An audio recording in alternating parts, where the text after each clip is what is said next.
Okay, a very good morning to all my dear students. We are in Unit 2, wherein we have already studied Part A and Part B of Unit 2. Part A was dealing with the different fundamental rights, wherein we studied what is the meaning of fundamental rights, what is the definition, or how do we define the different fundamental rights, the nature and characteristics of fundamental rights, and we also dealt in detail the different articles which were categorized under the fundamental rights in part 3 of the constitution. Part B spoke about the directive principles of state policy, wherein we understood the meaning and definition of directive principles of state policy. We also dealt with different articles, right from Article 38 to Article 51. Later, we moved on and spoke about the implementation, the importance, and critical evaluation of directive principles of state policy. So now we are starting with the part C of Unit 2, which is the last part of this unit. Students, part C deals with fundamental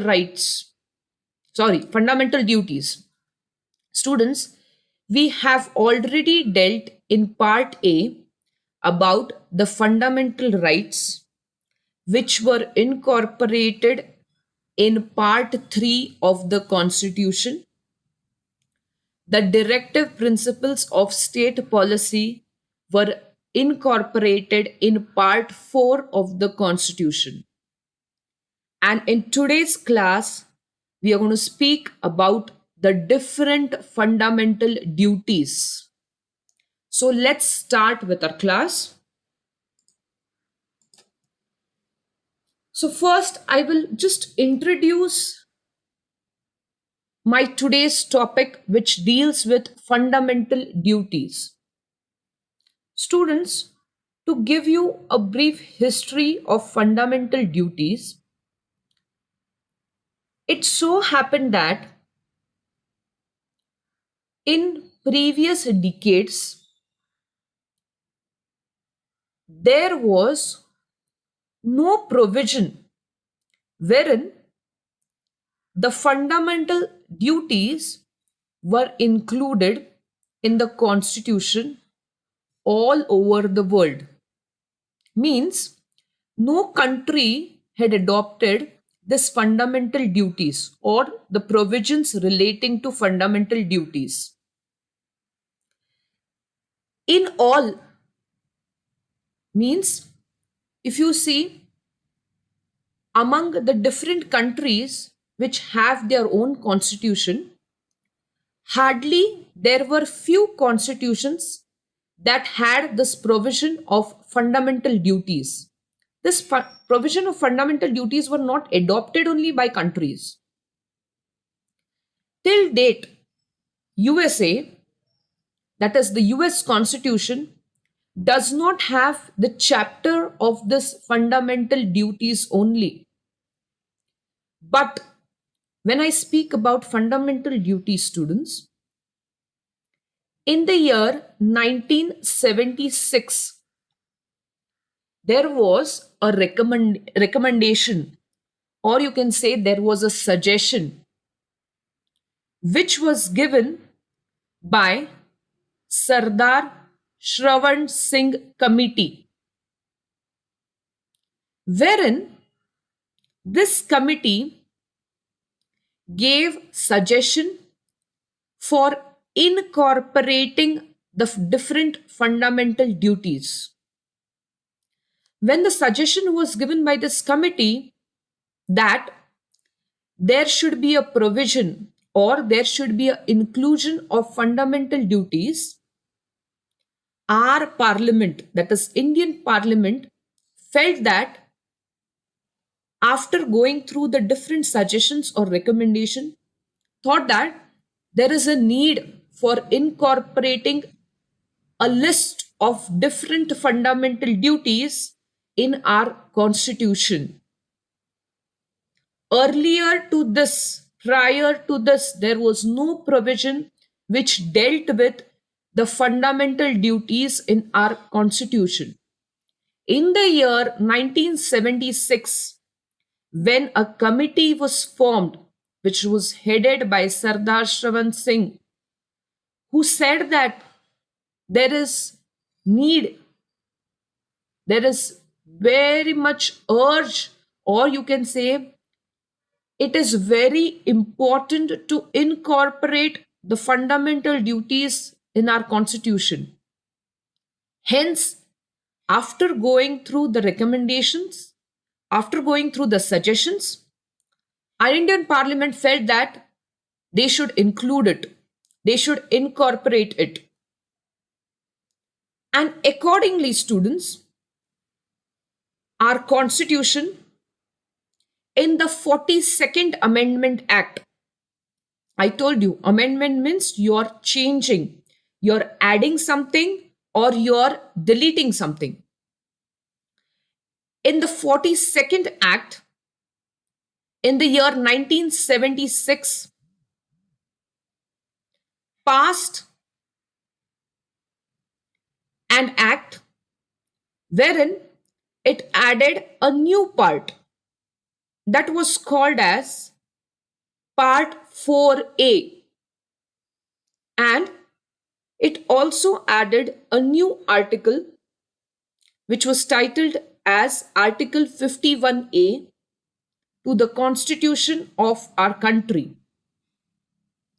Students, when I speak about fundamental duties, prior to 1976, this provision or this article was not being included.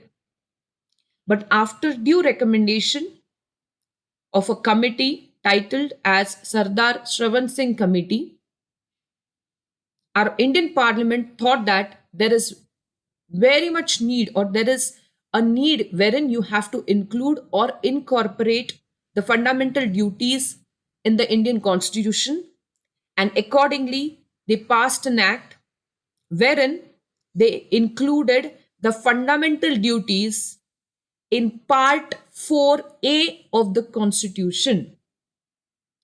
Students, Part 3 deals with fundamental rights.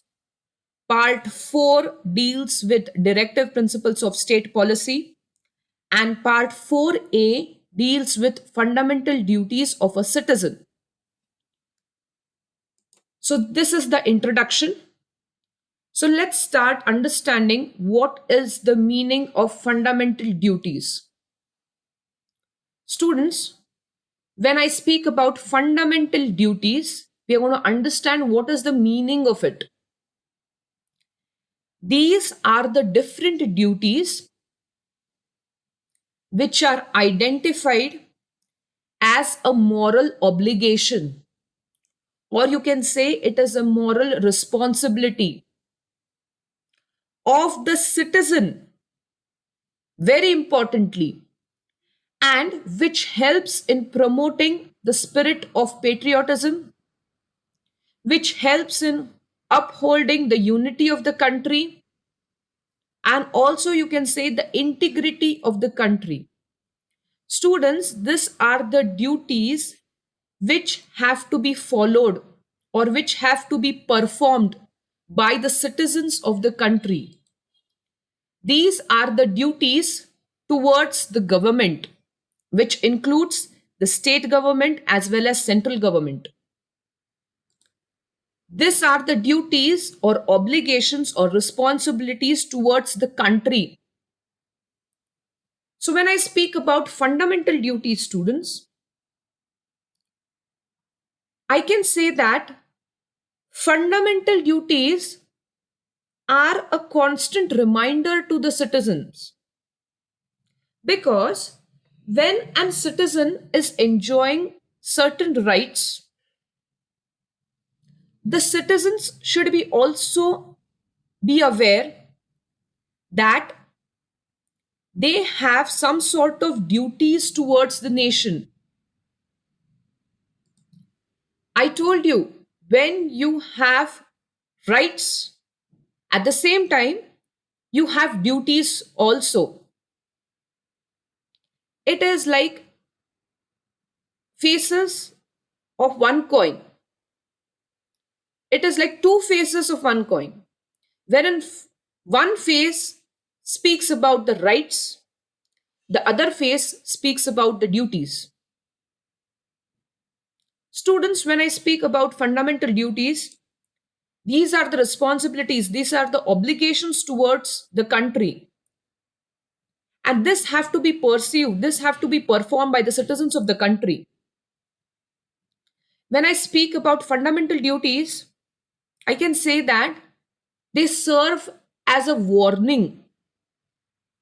They serve as a warning to the people so that they do not involve themselves in any social, anti-social activities, you can say, like disrespecting the nation, disturbing the peace of the nation, destroying the public property of the nation, etc. So, students, when I speak about fundamental duties, these are the duties, these are the responsibilities of an individual or a citizen towards the country, which helps in promoting a spirit of patriotism or helps in upholding the integrity and unity of the nation. So, today, let us understand which are the fundamental duties of a citizen. In all, there are 11 duties of a citizen. So let us understand each one. So let us understand one fundamental duties one by one. The first before understanding the fundamental duties, let us understand what are the objectives of incorporating this fundamental duties. Okay, say it so happened that our country had no provision earlier, and there was a recommendation given by the Sardar Singh committee, wherein he said that there is a need, it is very important to incorporate fundamental duties. And hence, the government or the parliament thought that if these duties were incorporated, there could be a stability which could be attained in our country. And these duties were incorporated having several objectives in mind. First and foremost, when I speak about the objectives of fundamental duties, it makes it makes or creates awareness among the citizens of their social and economic obligation. When we were speaking about directive principles of state policy, the state had an obligation wherein the state had to maintain a welfare state or create a welfare state wherein there could be equal opportunities irrespective of any person belonging to any caste, creed, gender, etc. At the same time, they had to avoid concentration of wealth among individuals. Same way, students, as a citizen of a country, we should be also aware that we have certain obligations. We also have certain duties towards the country. And if this fundamental rights were incorporated, the citizens could be aware that even they possess some duties towards the country and towards the unity or integrity of the country. The second objective was to warn the citizens to do something or say no or not to do certain things which were basically in the interest of our own country. Now, want the citizens to do something or not to do something means what? Very importantly, you as a citizen should have a duty towards the country and you have obligations towards the country, no doubt, but you have responsibilities towards your fellow citizens also. You have to respect them also. Next, the next objective was to place before a citizen or place before the citizens a code of conduct. A code of conduct means the citizens should be aware that a code of conduct should be followed, wherein a code of conduct states different rules, several disciplines, wherein a citizen is expected to follow that particular action or to follow that particular conduct. It is very important, students, that a code of conduct should be framed. If you have a proper code of conduct which involves different rules, regulations, and discipline, you will have a uniform country. You will have stability in your country, wherein the different citizens of a country will uphold the unity and integrity of the country. Citizens will know how they have to act or how they have to act in a particular situation or what they have to do. Next, very importantly, the next objective was to impress that the rights and duties go hand in hand. Students, it was earlier that just there were rights which were given or conferred by the state, which includes the state government and central government, to the citizens of the country. But very importantly, you should understand that there are duties also which go hand in hand. If you have rights, at the same time, you have duties also. So, this were the different objectives of incorporating fundamental duties. First of all, to make aware or create awareness among the citizens that there are social and economic obligations towards the country. Secondly, to warn the citizens to do certain things or not to do certain things, which were specially in the interest of the country. Next, to place before a citizen a code of conduct wherein you have different rules, you have a protocol to be followed, wherein you have to abide to the rules, you have to adhere to the regulations and the disciplinary conduct of the country, and create awareness among the citizens that you have rights. When you have rights, duties go along with it, or you can say duties go hand in hand with it. Okay, so these were the objectives of the constitutional framers to incorporate the different fundamental duties. So now let us understand which are the 11 fundamental duties of a citizen. The first and foremost duty is to abide by the constitution and to respect the national flag and national anthem. Students, when I speak about the first duty, wherein a citizen of a country should abide by the articles of the constitution and it has to also respect the national flag and the national anthem. When I speak about this fundamental duty, it is the duty of every citizen students to respect the ideals which were set in the constitution, which were framed in the constitution. What were the ideals? The ideals were, or which included, you can say, that every person should respect the liberty of an individual, should get fair justice. The ideals spoke about equality, fraternity,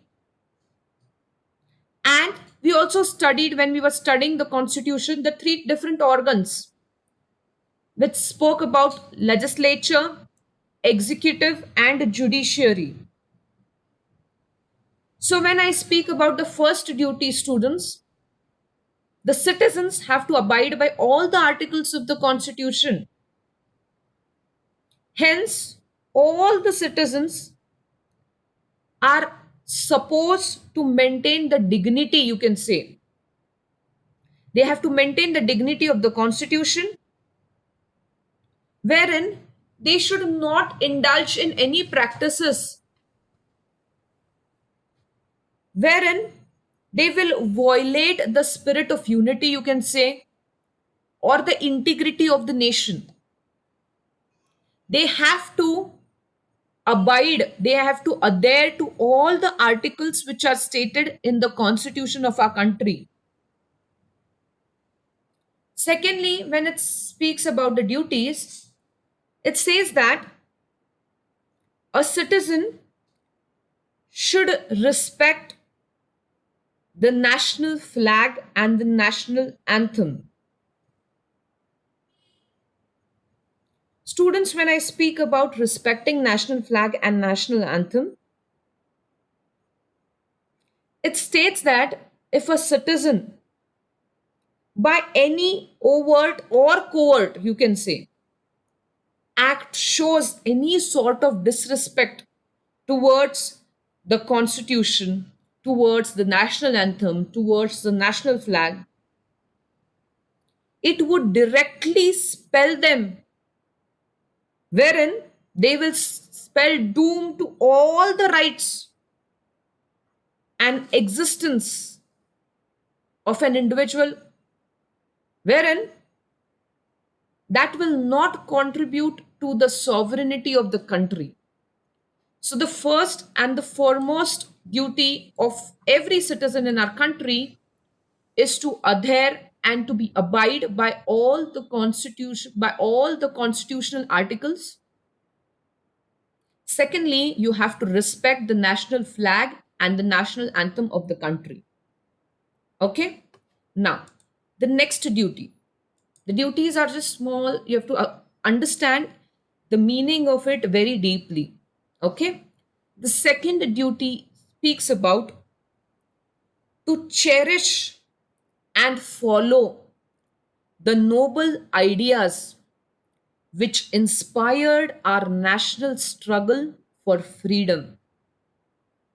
Students, as a citizen, you should always cherish, you should respect, you should follow the ideals which were set, wherein it inspired our national struggle, wherein our country became a sovereign country.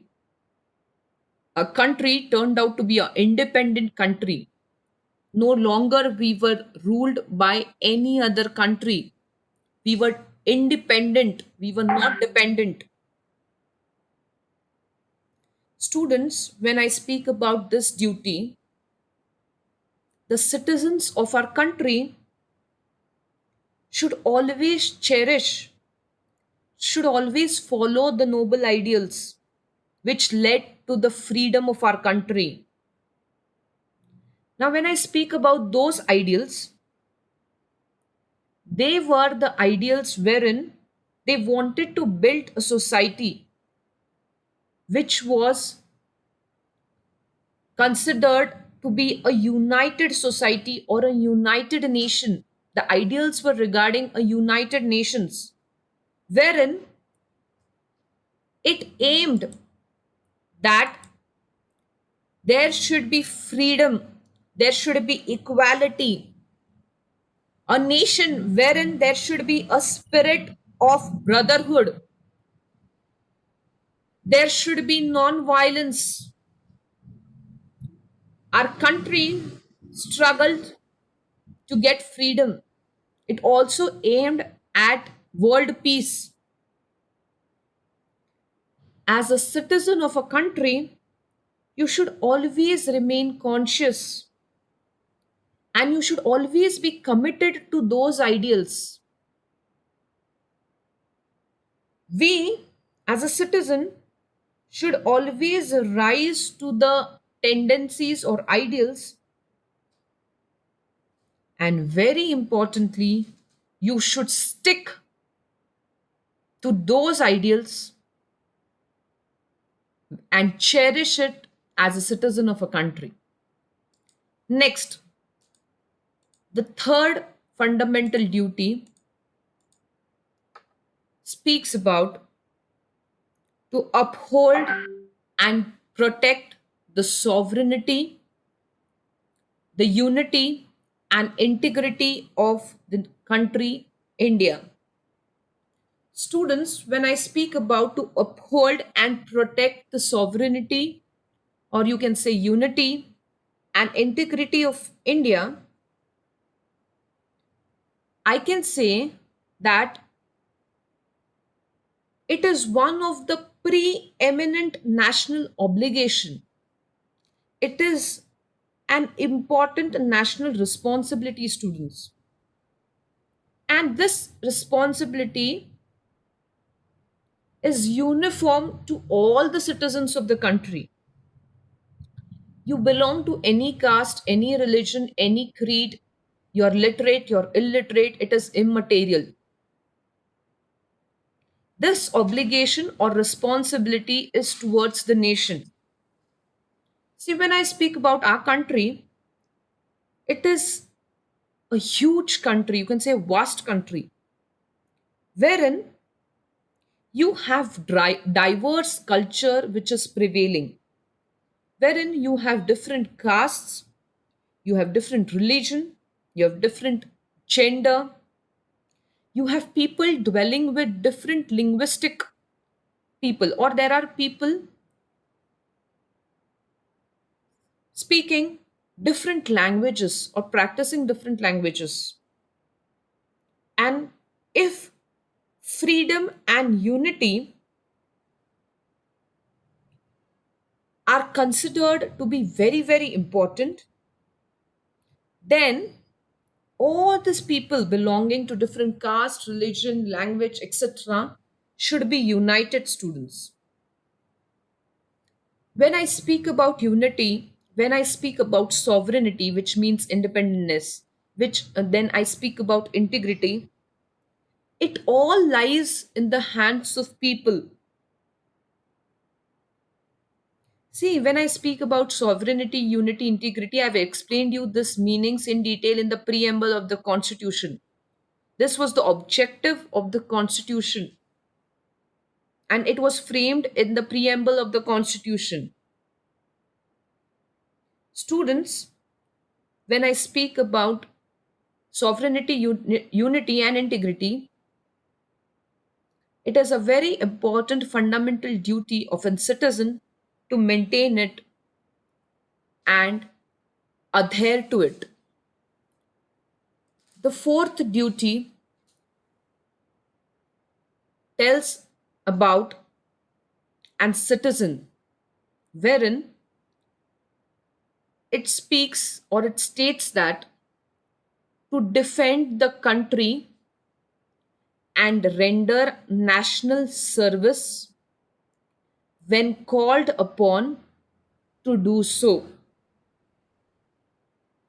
Now, once more, I'm repeating it, to defend the country and render national services when called upon to do so. Now, students, It is the duty of every citizen to defend our country. And you have to defend our country against who? You have to defend our country against the external enemies. Now, as a citizen of a country, you have to be bound, you have to be conscious of any such elements which are entering into our country. And whenever there is a need, you as a citizen should be ready, should be energetic, should be energized, wherein you have to take up arms and you have to defend our country. Now, this fundamental duty, wherein you have to defend our country, you have to render services to our country, is addressed to all, is uniform to all the citizens of the country. These are the rights, not only, or these are the duties, not only conferred to the people who are serving in army, navy, or air force. No. As a citizen of a country, you have a duty, a responsibility, or obligation towards the country to render national services when you are called for it or you're called upon to do so. You cannot say that I'm not bound to do so. No, it is your duty towards the country. It is your duty to maintain the sovereignty of the country, and hence you have to protect your country from enmity. Next, the fifth fundamental duty, which says that you have to protect. The fifth fundamental duty says or states that you have to protect and promote harmony and the spirit of common brotherhood amongst the people and renounce practices derogatory to the dignity of the women. This is very much prevalent in today's scenario, you can say. Now, the first part of the duty speaks about to promote harmony and spirit of common brotherhood.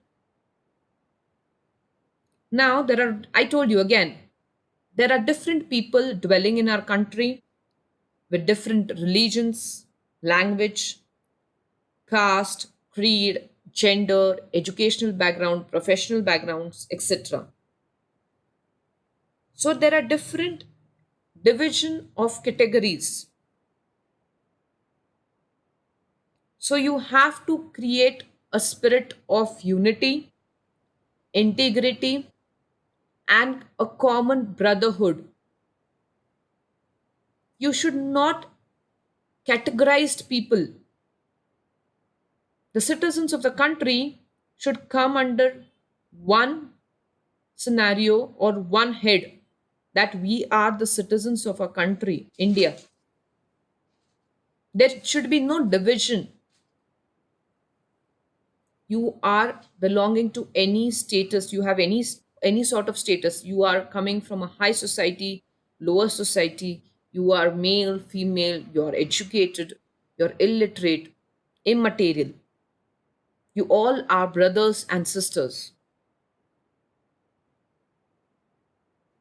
Next, when I speak about the next part, which says that you have to renounce practices which are derogatory to the dignity of women. Students, you have to stop the practices and you have to respect every woman of the country. You have to respect the dignity of a woman. If there are ill practices wherein individuals of a country are committing any sort of crimes against the women, you should stand against them. You should not promote these activities. There are n number of criminal offenses against women, wherein you have to stand against them. You have to try to stop ill practices, immoral, illegal practices. And very importantly, you have to respect womanhood. Now, when I speak about the first part, wherein I say that people are coming from diverse background, students, you have to understand that you belong to any religion, any caste, creed. There is only presence of one flag in our country, and this single citizenship strengthens the objective of brotherhood among the people. When I speak about harmony, students, you have to narrow all the cultural differences. No doubt you are from a diverse background. No, it is all fact, but you have to narrow that, and you have to try to achieve excellence. You have to strive towards independence. You should be united. And the next part speaks about renouncing, stopping, reforming, changing the practices which disrespect the dignity of the women.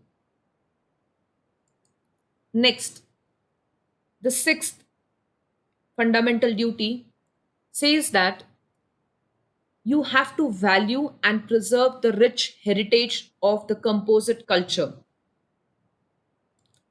So, when tell you about valuing and preserving the rich heritage, students, it is one of the noblest and richest heritage which is dwelling in our country. It is the heritage of earth. Nobody is owning it. Hence, it is our duty to protect it. What we have already inherited from our past. Students, it is very important to value and preserve the rich heritage of our country. Because if we preserve it, if we value it today, then we can pass it over to the future generations.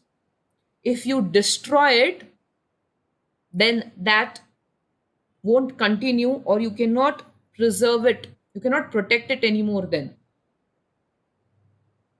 See, when I speak about our country, India, it has one of the most oldest, most ancient civilizations of all the world. When I speak about our country, students, or heritage or culture of our country, our contribution is vast, it is immense. Our contribution is towards art, our contribution is towards science, our contribution is towards literature, which is well known throughout the world. And when we have such diamonds in our country, as a citizen of a country, it is our duty to value and protect the rich heritage of our country. And if we do not do so, it will not help for our future generation, or we cannot pass it to our future generation. Next, the seventh duty, which says that you have to protect and improve the natural environment, which includes forest, lakes, rivers, and wildlife. Students, as a citizen, you have to protect the natural environment, which includes forests, lakes, rivers, wildlife. These are the natural resources or natural reserves, and these are considered as one of the most valued assets in our country. Hence, we have to protect it, students. It is a duty of every citizen to protect it because they are valuable assets of our country. See, nowadays you can see that there is rising pollution which is taking place. there is large scale of, you can say, degradation, or uh, there is immense harm which is causing because of human lives on this earth. You can say that there are n number of natural calamities which is a proof of it that it is degrading. So it is very important, students, to protect and improve the natural environment. You remember when I was speaking about directive principles, I said that the state also has this duty. But as a citizen, we should also protect and improve the natural environment because it is considered to be a valuable asset. Next, to develop the scientific temper, humanism, spirit of inquiry, and reform. Students, when I speak about to develop scientific temper, humanism, and spirit of inquiry and reform, spirit of inquiry means you be cautious. You just don't believe what is told. Whatever and whatever and whomever tells you, just sit and don't believe it. You should be cautious. You should have a spirit of inquiry. And very importantly, you have to change, you have to reform because change is a call of the day. Students, when I speak about developing scientific temper, or you can say humanism, it is a known fact wherein it is very much necessary that you have to learn from your own experiences, from others' experiences. You have to create developments. You cannot be rigid, you have to be flexible. What is now, example, I can give best example of technology.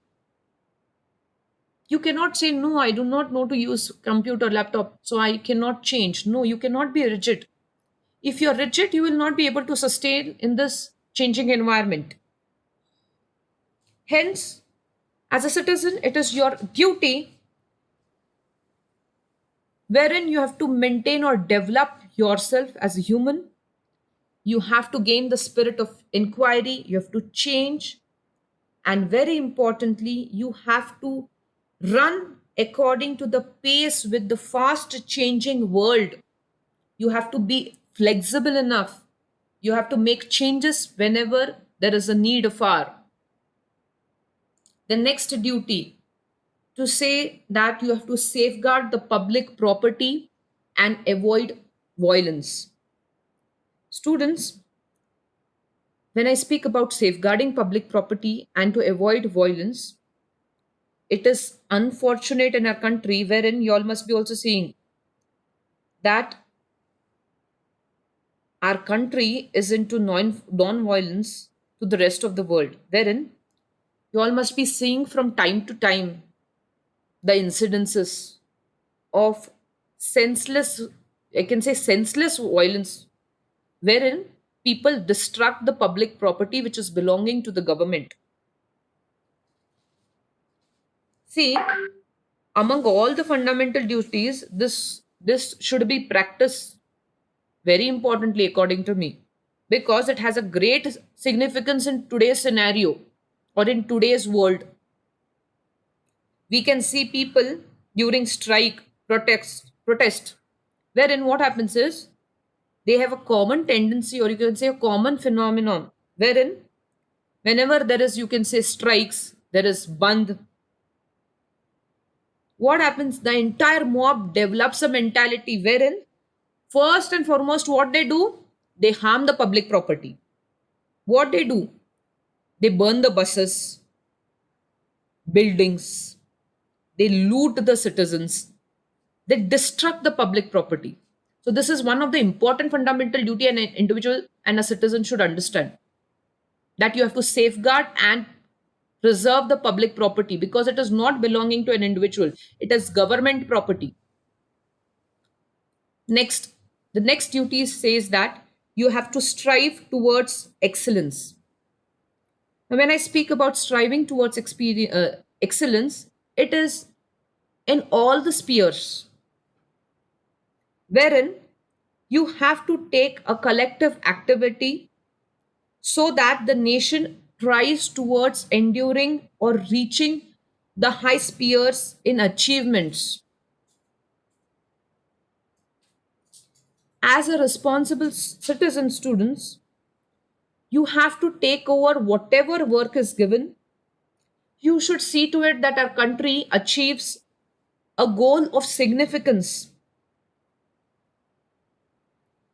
As a citizen, you should have that potential to regenerate and construct the country wherein you should attain high possible ways of achievements. You have to contribute to the towards the country. Very importantly, you should try to achieve excellence in whatever work or whichever spheres you're taking into. The last fundamental duty speaks about the parent or the guardian should provide opportunities for education to his children or ward between the age of 6 to 14 years. Students, when I speak about this duty, who is a parent or guardian should provide opportunities for education, especially between the age of 16 to 14 years.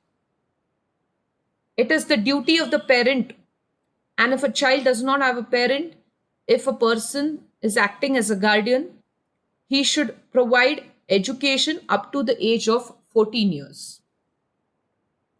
Next, when I speak about Justice J.S. Verma Committee, he gave a recommendation wherein there was a justice called as J.S. Verma. He formed a committee, and in the year 1988, he submitted a report wherein he said that it is very important to create awareness of the fundamental duties among the citizens, and provisions should be taken in order to see to it that these fundamental duties are known to everybody, are brought to the notice of everybody.